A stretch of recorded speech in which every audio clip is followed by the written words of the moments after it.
नमस्कार मंडळी. स्टार प्रवाह वाहिनीवरील प्रेमाची गोष्ट ही मालिका अगदी कमी वेळात लोकप्रिय झाली. ही मालिका सध्या रंजक वळणावर येऊन ठेपली आहे. मालिकेतील सर्वच कलाकार एक से बढ़कर एक आहे. मालिका तेव्हाच पाहण्यास रस येतो जेव्हा नायिकेबरोबर खलनायिकाही स्पेशल असते. असेच हटके पात्र साकारणारी अभिनेत्री म्हणजे अपूर्वा नेमळेकर.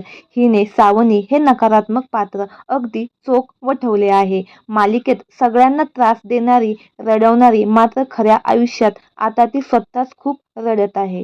तिच्यावर खूप मोठे दुःखाचे सावट आले आहे. तर जाणून घेऊ काय आहे संपूर्ण माहिती. अपूर्वा नेमळेकर सध्या एकटीच राहत आहे. ती पतीपासून वेगळी झाली आहे. सध्या ती माहेरच्या लोकांसोबत आपले दिवस घालवत आहे. तिचा भाऊ ओंकार नेमळेकर याचे दुःखद निधन झाले आहे. वयाच्या अवघ्या 28व्या वर्षी हृदयविकाराच्या झटक्याने त्याची प्राणज्योत मालवली. त्यामुळे अपूर्वासह तिच्या कुटुंबावर खूप मोठा दुःखाचा डोंगर कोसळला आहे. भावाला जाऊन काही महिने लोटले आहेत, पण असा एकही दिवस गेला नाही की मी तुझी आठवण काढली नाही. नियतीने जरा दया दाखवली असती तर मी भूतकाळात जात हा दिवस बदलला असता.